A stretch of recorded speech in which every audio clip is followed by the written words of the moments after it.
Welcome to रोडी चैट। This very quick revision of सभी पेनल्टीज 15 HA से लेके 15 HAA तक। 15 HA क्या बोल रहा है सबसे पहले देखना फटाफट। Failure to file the return to the SEBI. Failure to file the return to the SEBI में क्या होगा, अगर कोई भी पर्सन जो फेल हो जा रहा है फाइल करने में, रिटर्न या फिर फॉल्सिफाइड रिटर्न प्लेस करा है, इनकम्प्लीट या इनकरेक्ट या इन्फॉर्मेशन दे रहा है, या फिर doesn't file the return report books of the account with in a specified time, या फिर मेंटेन नहीं कर रहा है, doesn't maintain books of account record, तो उसके इसमें पेनल्टी लगेगी। ये पेनल्टी बाद में डिस्कस करेंगे। 15B में आ जाओ। 15B बोल रहा है कि failure by intermediate to enter into an agreement with the client. 15C बोल रहा है दैट लिस्टेड कंपनी या फिर रजिस्टर्ड इंटरमीडिएरी है, वो लोग ग्रीवियंसेस नहीं देख पा रहे हैं। 15D बोल रहा है default in case of mutual fund. अगर कोई भी person, any person who is required to obtain a registration नहीं, required to obtain a registration certificate from SEBI to sponsor CIS या इंक्लूडिंग म्यूचुअल फंड, तो स्पॉन्सर रजिस्ट्रेशन सर्टिफिकेट चाहिए, but उस registration certificate के बिना ही स्पॉन्सर कर रहा है CIS mutual fund without obtaining a registration certificate, या फिर any person who is registered with SEBI as a CIS but fails to comply with the terms and condition of the registration certificate, या fails to make an application for listing of its shares, या fails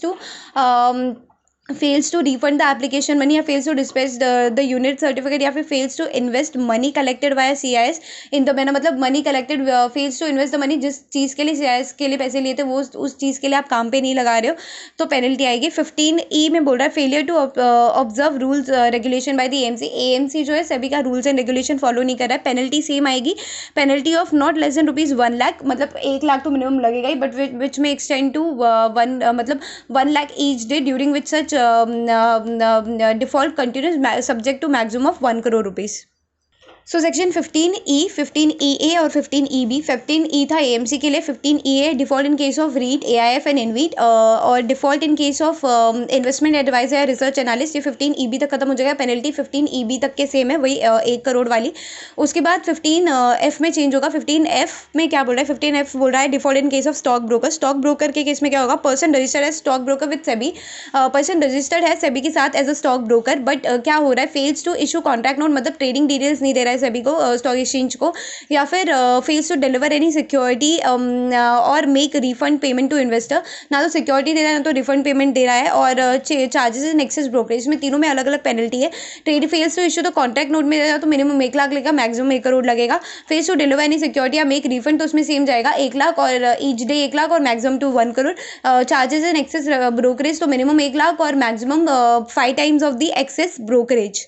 यहाँ पे खत्म हो गया। 15F खत्म हो गया। अभी 15G और 15H सिमिलर है। 15G क्या बोल रहा है, 15G बोल रहा है इनसाइडर ट्रेडिंग अगर आप कर रहे हो, मतलब कि any insider either on his own behalf और एनी अदर पर्सन, मतलब कोई भी पर्सन आएगा इसमें, कोई भी पर्सन आएगा, तो इनसाइडर या तो खुद या तो किसी पर्सन के बिहाफ में डील कर रहा है security of a listed company on the basis of UPSI, deal कर रहा है security of a listed company on the basis of UPI, या फिर कम्युनिकेट कर रहा है एनी UPI और एनी अदर पर्सन विद और without his request except in ordinary course of business. Communicate कर रहा है UPSI को विद और विदाउट हिज रिक्वेस्ट। काउंसिल और procure other person to deals in security, council कर रहा है कि तू कर इसमें, ठीक है, तो दैट इज द मिनिमम कितना लगेगा, 10,00,000 तो उसको लगेगा ही। मैक्सिमम कितना लगेगा, 25 करोड़, या फिर 3 times of the profit whichever is higher, 3 times of the profit made out of that insider trading.